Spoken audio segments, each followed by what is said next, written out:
Hello friends, welcome back to the another video lecture of software project management. Today in this video lecture we are going to discuss about work breakdown structure. This is an important part of our project planning in project management. Today we will learn about it. Here from this figure you can see that here we have our project. We have divided our project into sub parts, sub part project 1, part 2, part 2, and that sub parts are also dividing into further parts. So that is the breakdown. What is it, how we will make breakdowns, why we need breakdown, and what is goal of breakdown, that we will learn in this video lecture. Okay, so let's start. First of all, introduction.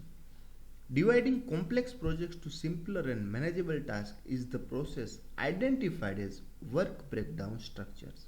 So here you can see that we will divide our complex project into simple and manageable parts, or we can say parts or tasks. Usually the project manager uses this method for simplifying the project execution. In work breakdown structure, much larger tasks are broken down to manageable chunks of works. These chunks can be easily supervised and estimated. Project manager will have a complex project, or we can say a large amount of project. He or she will be divide that project into simple or manageable part that individual or a group of person can manage and can develop. Okay, now in project management, system engineering is a deliverable oriented decomposition of a project into smaller components. Here we will notice that deliverable oriented means what we are going to deliver to the customer, on that thing we will focus. So our project manager will decompose our project into smaller component that can be delivered to the customer.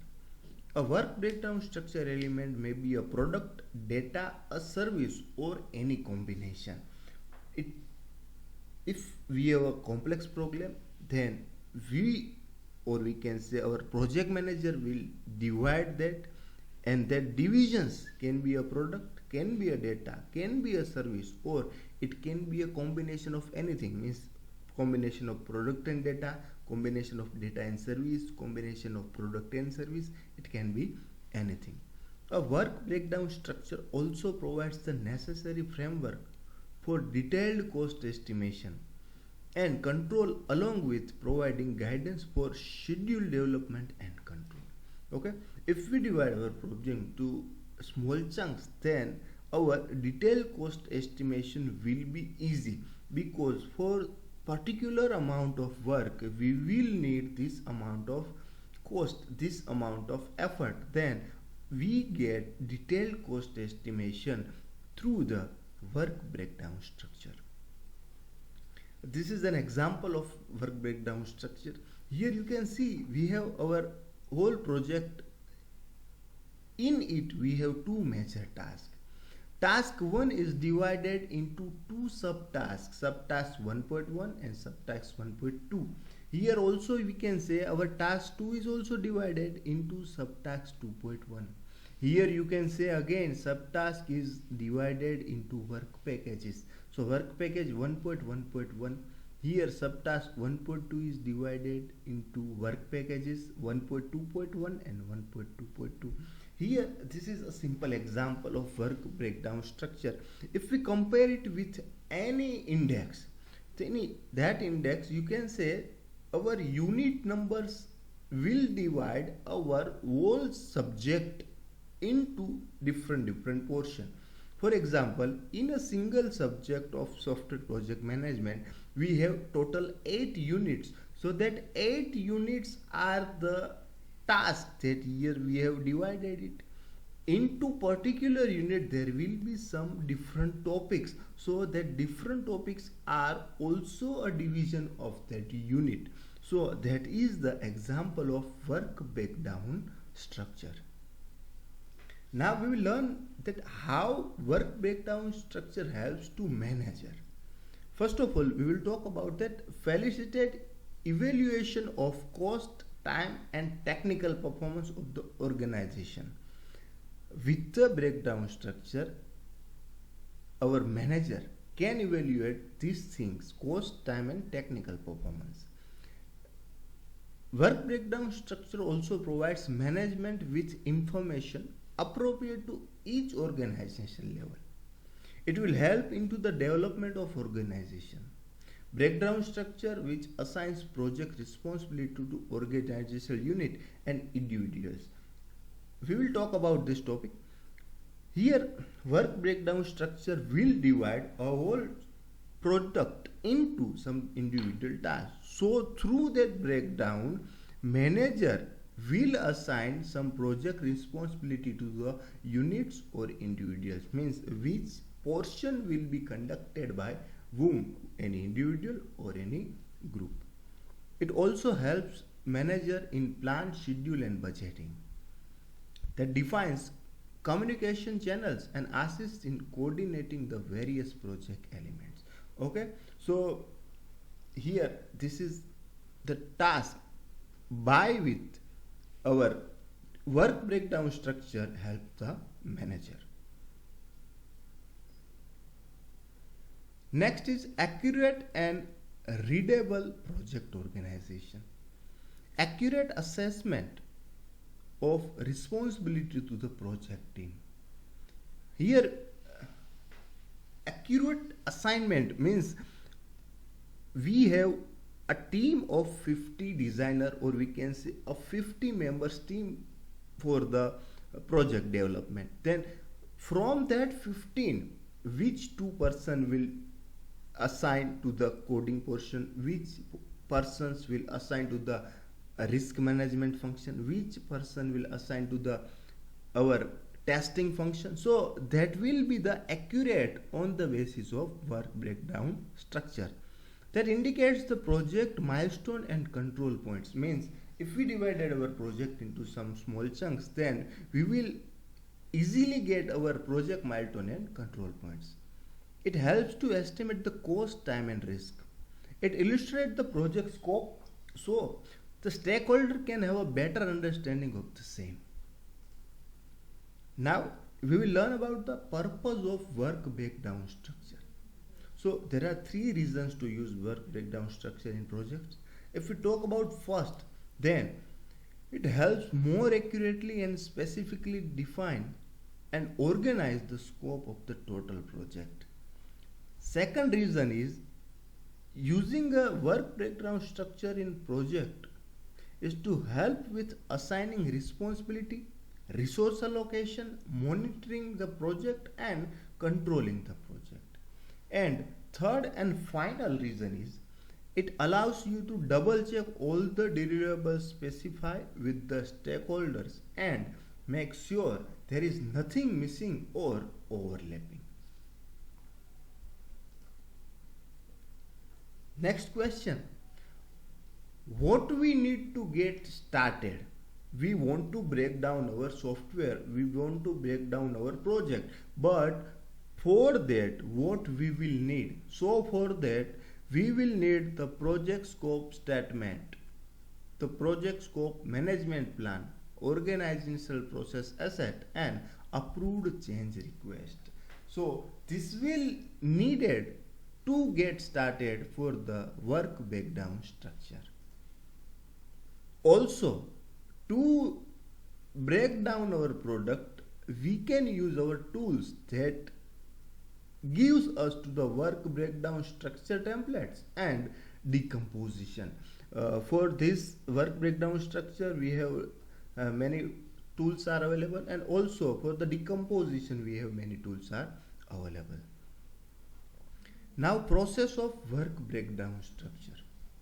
Finally, using this input that we have learned here, from this input, we will create following outputs, and outputs are work breakdown structure itself, WBS dictionary, we will get a dictionary of work breakdown structure, scope baseline, project scope statement. We will have project scope statement before work breakdown structure, but we will get updated project scope statement after it.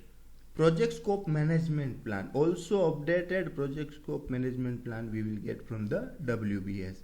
And requested changes, that changes user requested we will get here.